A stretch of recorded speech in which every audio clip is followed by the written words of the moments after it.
Hi everyone, it's Mr. Sinti, and today I'm happy to be talking to you today about Gregor Mendel and beyond. We are going to extend the ideas of Gregor Mendel. You know, Mendel gave us a lot. He's considered to be the father of genetics, but today we know a lot more about genetics, not necessarily because we're wiser than Mendel, but because we stand on his shoulders and we can see further. So here's a picture of historic Gregor Mendel, but today's scientists know a little bit more in the 21st century. And so I just wanted to say that the relationship between genotype and phenotype is rarely simple. And so we're going to look at some cool examples in this particular slideshow, which are not mentioned by Gregor Mendel, but we'll certainly want to talk about them. One of the first things I want to say is the transition is that Mendel had quote the good fortune to choose these pea plants, and it was a very wise choice because those plants exhibited characteristics or traits that were genetically very simple, meaning that the traits that he was considering, tall, short, purple, and white petal color in peas, round and wrinkled, yellow and green, all of these things were controlled by a single gene. And I have to tell you, most phenotypes are not controlled by a single gene. They're controlled by many genes, and the relationship between the genes are somewhat interesting and complex. And so there's often more than one allele.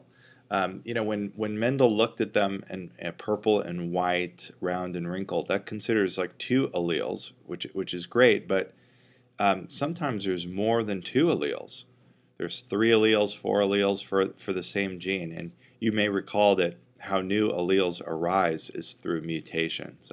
That's really important. So you can have multiple alleles, and you can have traits being controlled by multiple genes. Something known as polygenic inheritance that we're going to be talking about. We'll be also talking about multiple alleles. And then finally, the genes that Mendel was considering, and I say good fortune, is that when he was doing his two-trait crosses, and he came up with his law of independent assortment, the truth is the traits that he was considering in pea plants, coincidentally, were all located on separate homologous pairs. And when genes are located on separate homologous pairs, they do segregate independently. But we're going to see, not in this particular discussion today, but we're going to see in the future that many genes, when you're considering two-trait crosses, can be located on the same chromosome. And if they're located on the same homologous chromosome pair, that means that they'll be linked. In other words, they're always going to be inherited together. So we'll consider that at a later time. So the first thing I wanted to sort of mention is a review of something that we're familiar with. Like, do you recall Mendel's cross between, in the pea generation right here, let me go here, the pea generation, he was crossing something that was homozygous, big P with something that was homozygous recessive, in other words, little p, white. So this is diploid, diploid. In order to do the cross, if you recall, you have to make the Punnett square. The purple pollen, and then the white one will have white pollen. And you may recall that in the first generation, because one allele is dominant over the other allele, you get the all heterozygous, and you get the F1s being all phenotypically purple. And so, okay, so you're like, what are you getting at? Well, what do you make of this? Like, what if I told you that if you crossed, these are snapdragons, what happens if you crossed a red snapdragon with a white one? And you're like, well, according to Mendel would have predicted that maybe all of them are white or all of them are red, but check this out, they're pink. And see, there you go. Now we're like going back to our first discussion. Well, maybe this is the way heredity works. Maybe it's a blending. I always knew. No, it's it's not always, but in some cases, the truth is that the phenotypes sometimes show what is known as incomplete dominance. And so the heterozygous between the red and the white, so that would be R and W, show a different phenotype. And so it's pink. It's something different from both parents, red, white, and here's pink. And what's interesting about this is that if today we know a little bit more about this. Like, for example, if there's a gene for red, like that, and it's producing a red protein, and on the other homologous pair, if it's white, and notice how I'm using capital W for white, because it's not recessive. Maybe white pigment is being produced and red pigment is being produced, and so there is a combination of those colors, and we know that as incomplete dominance. So this is kind of a cool thing. Like, check this out. Like, so in your garden, maybe someday in the future, you'll see some pink snapdragons and some red ones and some white ones, and you might want to cross them and see what happens. And so what's interesting is it isn't a true blend. The pink is not a true blend, and I just want to emphasize this, because when you cross the pink flowers together, they do not, if it was a real blend, if you mix red and white together and they're all pink, that's it. Once you cross pink with pink, it's going to be pink, pink with pink and pink. But it's not that. Like, check it out. Like, for example, let's go over here. Let's do, like, if you had a red right here crossing with a white, WW, then all of the plants from this would be, like, let's see, RR, WW. Yeah, all the plants in the first generation between red and white would be pink. But check this out. What would happen if you crossed pinks together? So here's my question. What would you do if you crossed a pink flower, try that, with a pink flower? What are you going to get from this? Will they all produce pink?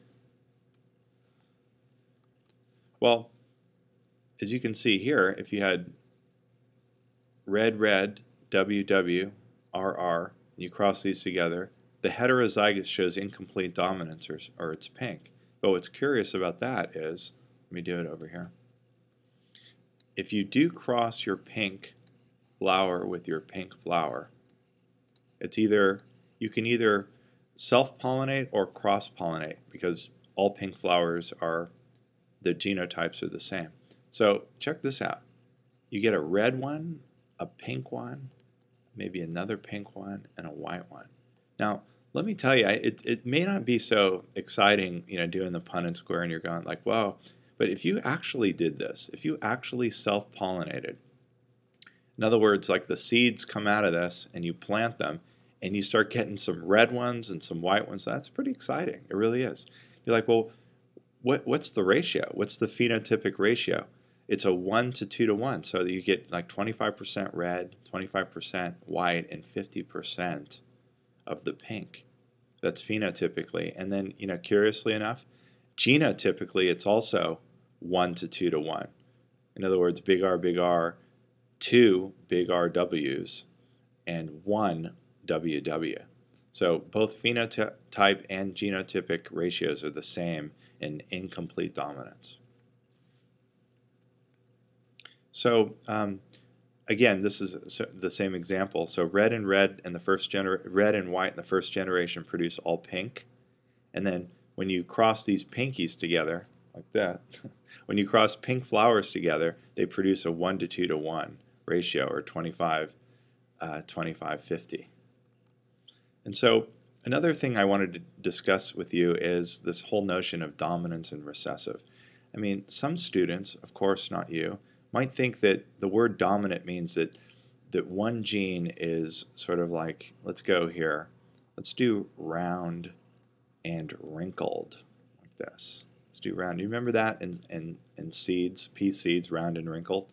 You're like, yes, the round dominates over the wrinkle. It sort of sounds like the round is bullying the wrinkled, or the tall is bullying the short, or I don't know what people are thinking about this. But just remember something that you know real well, which is a gene is really just the nitrogen-based sequence to code for a protein. And so we're talking about proteins manifesting in these phenotypes. And so why there is something such as dominance is that this allele right here, the little r, may not be producing something.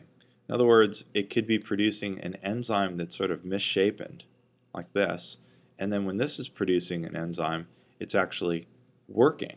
And so if a person was, or a pea plant was big R, they would be producing 2 copies of a working enzyme.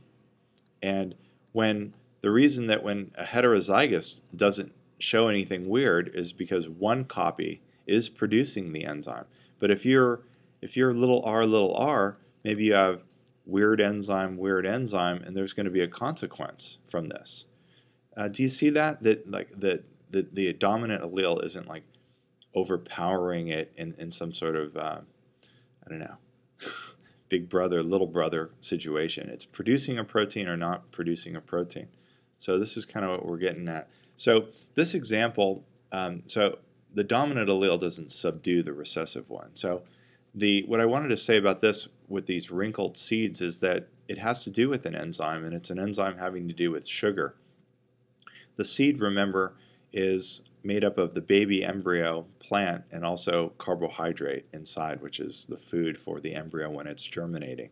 So as it turns out, there's a crucial enzyme that converts starch to glucose, a monosaccharide.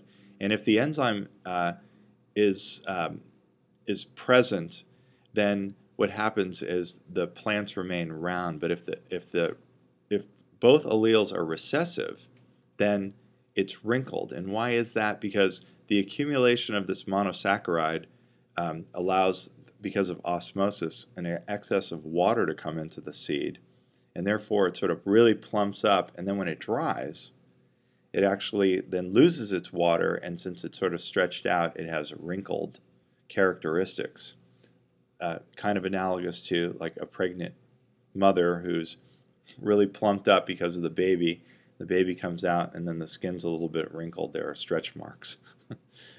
Sorry about that. But now, what do you make of this? Now, here's an x-ray of a hand. These are the phalange bones. These are the metacarpals and carpals right here. What do you make of this? It's like, well, nothing. Well, look closely. 1, 2, 3, 4, 5, 6. 6 fingers. What the? You're like, oh my goodness, this is some kind of weird, bizarre occurrence. And the truth is, from this is called polydactylism, or having an additional finger. The truth is, are you ready for this? That polydactylism is actually controlled by a dominant allele. Yeah, a dominant allele, which means that most of us who only have 5 fingers, most of us who have 5 fingers, what's our genotype? If we have 5 fingers, we have to be homozygous recessive. And so as it turns out, the reason I use this example is that I want you to get the understanding that just because an allele is dominant doesn't mean it's more prevalent in the gene pool. The gene pool is really just a collection of genes, like for example in our class. We can say how many people have polydactylism, like none. So or 1 person has it. And so I just wanted you to know that because an allele is recessive doesn't mean that it's less frequent. In this case, it means that it's more frequent. And so as it turns out, most people do not have polydactylism, so they're homozygous recessive. Now, what's the story with this flower? This flower seems to be exhibiting red color, and it seems to be exhibiting pure white. And this is kind of weird. This is not incomplete dominance. If it was incomplete dominance, you would suspect that the flower might be, if it was a cross between red and white, you might suspect the whole thing to be pink. But here it shows like clear red, clear white. That's a little weird. What's the story? I mean, if you were to guess, hypothesize about what this might be, I mean, you can pause the video and sort of speculate. Like, what could be causing this? Well, this is an example, and again, Mendel never discussed these kind of anomalies or these extensions. This is an example of what we like to now call codominance. So in other words, the phenotype, that flower color, is produced by both alleles being clearly expressed. So it isn't that one's producing a malfunctioning allele. Both are being produced, but what's fascinating about that is they're both manifesting in a particular color, and they're discrete in the phenotype. So the phenotype produced by the alleles are clearly expressed. So here's an example of this chicken. That if you saw a chicken like this, you might be like, wow, this is weird. It's like speckled here. It's got both black and white. It's not gray. Black and white feathers. And you're like, wow, this is an example of codominance. Now, the chicken isn't, I put the chicken out there, but this is an example from our textbook, but probably the examples that you're most familiar with are not chickens, just saying. I think you might be more familiar with these. Like, here's my my favorite little joke, as you know, but these goats. If you're heterozygous, heterozygote, this could be an example of codominance. In other words, they really are producing white fur and black fur. It's not gray. And then, you might have seen these rats are kind of cute. They'd have, like black fur and white fur. And then look at this little Dalmatian here. It has white and black spots, codominance. Or this little dog, you might recognize it as a terrier. So codominance is where the phenotypes produced by both alleles are clearly expressed. Codominance. That's as opposed to incomplete dominance, where there's sort of appearing to be a blend of those alleles, but then obviously they're not completely blended, but they're discrete because they can come out of it in the next cross. Another really cool extension of Mendel is that I mentioned this before, that Mendel considered pea plants, and it seemed to be there was only two alleles, tall, short, round, wrinkled, purple, white. But the truth is you can have many more alleles, and these arise through mutations over the generations and generations. You can get more recipes. There isn't just two kinds of cake. There's chocolate cake, vanilla cake, raspberry cake, all kinds of stuff. So a great example of this idea, which is multiple alleles. In other words, they arise because of mutations, are human red blood cells. This is a red blood cell under the scanning electron microscope. And as it turns out, there isn't just two alleles, but there's three alleles for blood type. I wonder if you know what they are. So they're sometimes known as the ABO blood groups, but genetically, one of the alleles is A, one of the alleles is B, and the other allele is O. And so you might be thinking, oh, this is interesting. If there's three alleles, that means that one person could be AA, like that. Let's see, AA, or they could be AB, or they could be AO, or think of the possibilities. They could be BB, they could have BO, you could be AB, or you could be OO. So these are all the possibilities. Notice you only have two. How can you not have two? Like one gene's from your mother, one gene's from your father. But look at these possibilities. And so you say to yourself, well, wait, okay, that's fine, but what's the story? Is A dominant? Is B dominant? Or is O dominant? Is O recessive? So in order to remember that, what geneticists like to do is use capital IA, capital IB, and you might have guessed it, when you use capital nomenclature, it means dominance. And when you use little lowercase, it means recessive. And what's interesting about that is O is kind of troublesome, because if you just write an O, is it a capital O or a lowercase o? And so I like this little IO. So little IO is recessive. So check this out. Let me just click it like this. What this really means is this. So genetically, say a person is this, IA. So both, I'm not drawing the homologous chromosomes, but this is their genotype, diploid, AA. And it's like, well, what does it really mean? Well, it means that this is the genotype, but it means phenotypically that they have A blood. You might have heard of that before. You can't see it on a person, but on the red blood cell they have these proteins, because that's what the gene controls. They have proteins that are called letter A, and these are proteins embedded in the cell membrane. There are also little sugars attached, but they're A. So it's almost like toppings on a pizza, like pepperoni topping. And so check this out. If you're AO, if you're AO, now that O is recessive, it still means that A is producing A protein. So you're still A. So this is your phenotype A. And okay, let's continue with this. Say you're B. If you're homozygous B, then you have B proteins. That's different. It's a different kind of protein. So this is a different topping. Maybe it's like mushroom. Instead of pepperoni, you have mushroom on your pizza. You're like, okay. So how about if you have BO? If you have BO, you still have B proteins, and so you're B. Okay, you ready for this? Capital A and capital B. We just went over this. See if you can know it. If your genotype is AB, now that's capital A, capital B. This is an example of codominance. And if it's codominant, that means A proteins are being made and B proteins are being made. So your red blood cells have A proteins on them and B proteins on them. Ooh, so you're a pepperoni and mushroom. Pepperoni and mushroom kind of gal. Interesting. So codominance. And then lastly, this one's cool too. So if you're little IO, off to the blood bank we go. If you're IO, ready for this? Both of them are recessive, so no proteins. No proteins. So you don't have any proteins on your red blood cell for this particular gene. And so therefore, you're like a cheese pizza. You don't have pepperoni or anything. You're just like cheese, nothing on it. And so this is kind of interesting.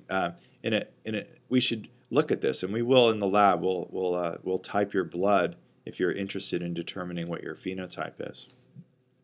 What's interesting about me is that when I typed my blood, I found out that I was type A blood. So what that means, if you recall, is that I have A proteins. And you're like, yeah, that's kind of interesting. So what are my possible genotypes? I never knew if I was homozygous or if I were heterozygous. I never knew that. But since my daughters are O blood, my daughters have O. So my daughters have IO. So they're like cheese pizza. Which do you think I am? I have to be this one. You're right. In order to have donated this to them, I have to have been heterozygous. Pretty cool. So you can tell a lot about like family pedigree by considering blood type. And the reason I like blood type a lot is because remember at the start of this conversation I said most phenotypes are not controlled by a single gene. But this phenotype, blood type, which is really critically important, especially if you're receiving blood or if you want to donate blood in a transfusion, it's actually only controlled by one gene, and so we can study it very simply. So it's kind of cool. You can know your genotype by determining your phenotype in some instances. And so, as it turns out, this is just a picture of this chromosome. So there's 3 alleles, A, B, and O. And A and B are codominant to one another. And B is dominant to O and A is dominant to O. And so what this literally means, I was drawing little capital letter A's and B's on the red blood cell, but really it's these proteins, if you remember, that are embedded in the cell membrane of the red blood cell. And so what these are called, there's all kinds of proteins in the membrane. What these are called are antigens. And the A antigen is called an A antigen because if you give this particular red blood cell to someone who isn't that same blood type, the white blood cells of that person would reject it just as they reject like any foreign bacteria. So these proteins are sometimes referred to as antigens because they're antibody generating proteins. And antibodies are, if you don't mind this conversation for a second, if this is a white blood cell, And here's your red blood cells. The white blood cells are a lot larger. A white blood cell produces a protein that destroys foreign cells called antibodies. Just write that. Antibodies. It's really cool. Like little bullets, little protein bullets. And what they can do is they can go out, and if there's some kind of foreign cell, I'll do foreign because cells can't see, and so the only way that they know that there's something foreign is that they have a foreign protein coat. And so these antibodies recognize any foreign things and they attack them and clump them together, and then other white blood cells can go eat them. And so as it turns out, if you're A blood, let me erase this. If you're A blood, let's go over here. This is you and you have A blood. Now if you have A blood, your genotype could be either, remember, big A, or big A, little o. You're like, all right, whatever. But your white blood cells, let me go green. Your white blood cells, they would never produce an antibody against A blood. Wouldn't that be silly? If your own white blood cells produced an antibody that would attack your own blood, that won't happen. So what happens is when you have A blood, your white blood cells can produce an antibody called anti-B, meaning they don't like B. And so that would attack B antigen. And so this is kind of a cool thing. That means that if you have B blood, your white blood cells produce, you guessed it, anti-A. So they don't like. So if you're a pepperoni lover, you hate mushroom. If you love mushroom, you hate the pepperoni. So what's interesting here is you're like, well, what's this all about? What's this red blood cell going to do? What's the white blood cell going to do for a person who has AB blood? They don't produce any antibody, because if they did, it would come back and bite them here. They would come back and attack themselves. They don't produce any. And then you're like, well, what about this O? Well, O, remember I said, is it like a cheese pizza? And if you're a cheese pizza lover, you're like a hater. You don't like any toppings. And so a person who has red blood cell O, their white blood cells are producing, yeah, anti-A and anti-B. And so that attacks everybody. And so O blood can only receive from O blood. And as it turns out, cheese pizza, coincidentally, if you like pepperoni, you can eat cheese. If you're mushroom, you could eat cheese. If you like pepperoni and mushroom, you could eat cheese. And so O tends to be the universal donor. That's kind of interesting. And so, usually when you're sick or if you're needing a blood transfusion, the physician's going to give you your same blood type. But in a crisis, it might be important to know who can give who to who. And so this is kind of a cool diagram showing what I was just talking about. Here it's showing the A antigen being like these blue balls, and the B as these spikes. And if you're codominant AB blood, you have both of these. And if you're O blood, you have nothing on there. You're like a cheese pizza. And then these are the antibodies produced by the white blood cells. So you produce both. And then see, this one doesn't produce any. This produces both. This just produces anti-A. This produces anti-B. That's kind of cool. And AB blood's a great example of codominance.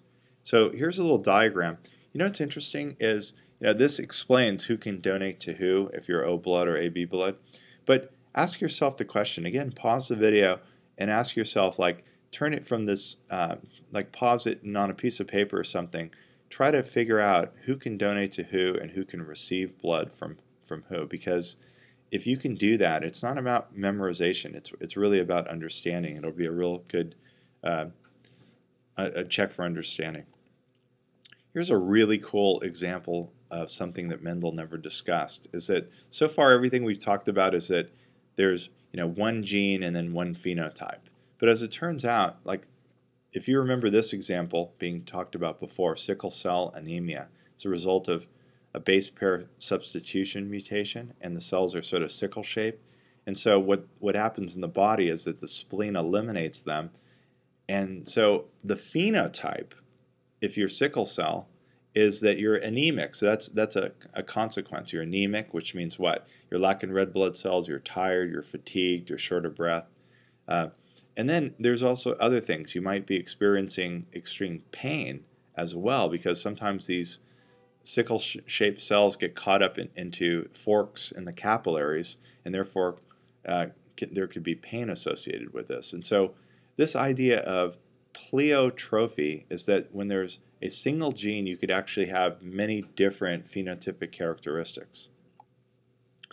I find this to be one of the most interesting of all, and I really mean that. This is something called epistasis. And so, do you see this little mouse right here? Like, this mouse is black, and it's like, okay, that's this really cool black fur color, and it must have a gene that does this. And there is. There's actually a gene that makes the fur color. And the fur color, as it turns out, you might have guessed it, is B is for black, like this. And then there's actually a recessive allele that produces brown. And so that's kind of cool. So if this guy is black, phenotypically, you would say, well, he's either homozygous black or heterozygous black, because if he was little b, he'd be brown. But as it turns out, there's some weird stuff going on with the mice that caused geneticists to really scratch their head about this. As it turns out, that sometimes when you have black mice reproducing, they produce all black mice. And you're like, okay. Or sometimes when black ones and black ones reproduce, they make black and brown. And you're like, well, that makes perfectly good sense too, because a black one who's heterozygous and a black one can produce brown 25% of the time. And you're like, yeah. But are you ready for this? Sometimes a black one and a black one make black offspring and brown offspring and white offspring. You're like, oh no, what's this? Well, this is known as epistasis, and as it turns out, you ready for this? This is really interesting. So black and black can make black, brown, and white. And you're like, what's going on? As it turns out, there's two genes involved, not just the one for fur color. As it turns out, there's a gene responsible for an enzyme that actually takes the pigment and deposits it in the hair follicle. It like puts it in. So if you have, let's say normal, let's say that the presence of that is C, like you have the enzyme that will put it in. But if you're little c, the enzyme is not functioning properly. So it's more important when you consider the two genes. So let me just do this. I'll draw it over here on the side. So there's two genes here. There's one for enzyme and there's one for fur color. So there's two of them involved. And you're like, well, I guess they both contribute. They do both contribute, but I'm going to have to tell you, the enzyme gene trumps. In other words, it stands on the other one, and that's what the word epistasis means. It stands upon or on top of. The gene for enzyme is more important because I don't care if you're, watch this, if you're big B, you're like, I'm going to be a black mouse. And it's like, yeah, hold on. If you're big B, and little c, what are you going to be? You're going to be white. Oh. But if you're,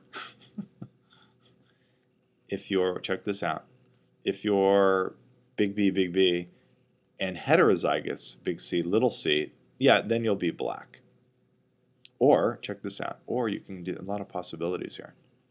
What's this guy going to be? Big C, little c, and then little b. Yeah, black.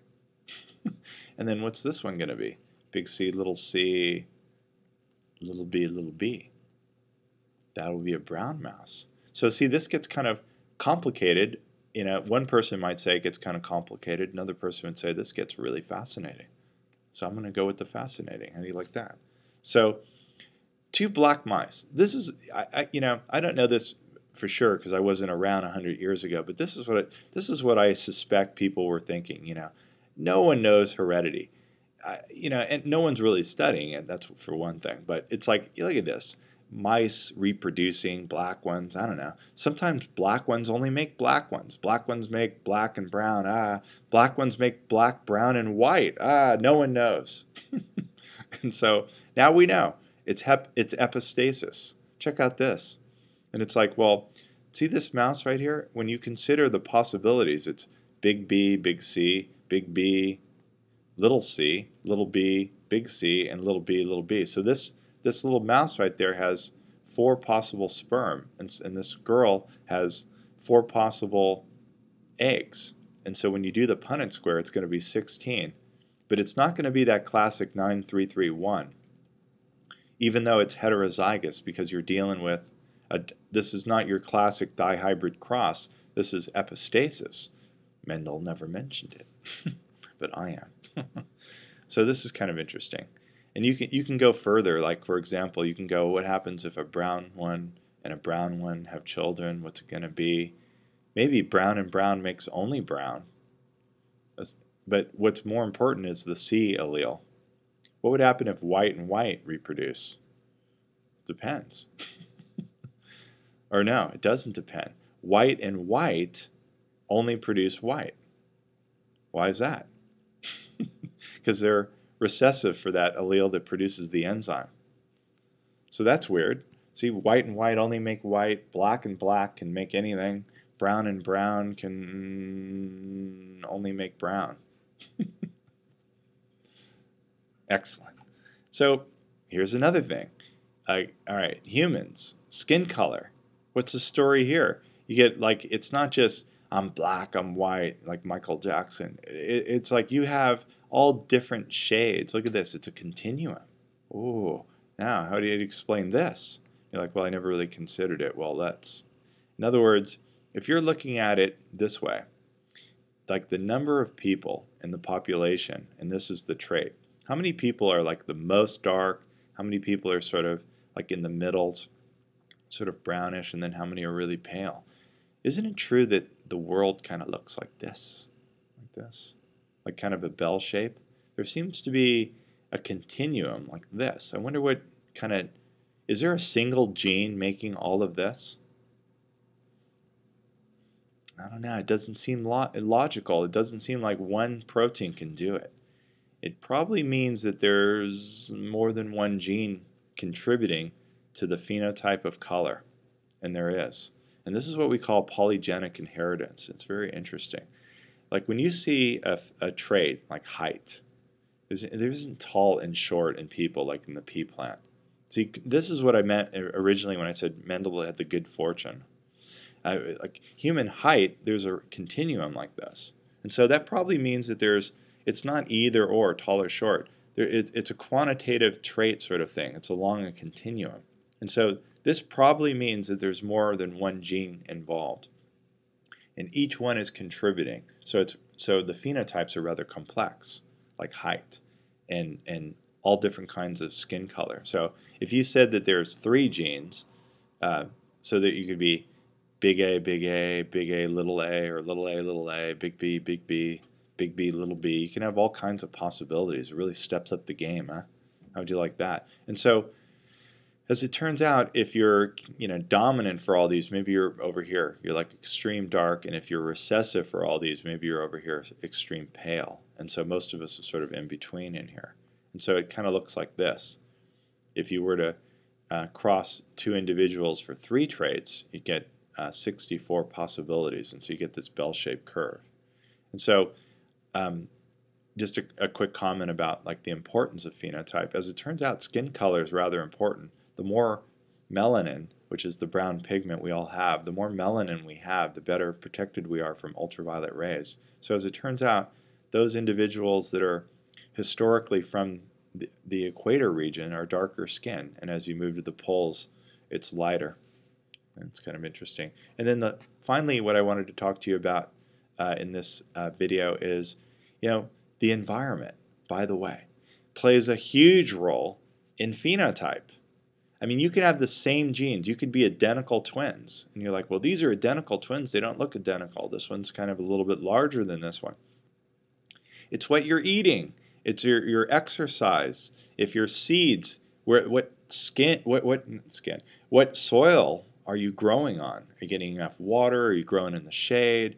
And then likewise, we're all a product of the influence of you get this nature and nurture argument. It's both nature and nurture. In other words, like, we grow up with all the influences of our teachers and our parents and our friends and the things, the movies that we saw, the books that we read, and so and you're like, well, what does that have to do with a phenotype? Well, your behavior is a phenotype, and so phenotypes are largely influenced by environments. I just wanted to make that known, and Gregor Mendel didn't mention it, but I am.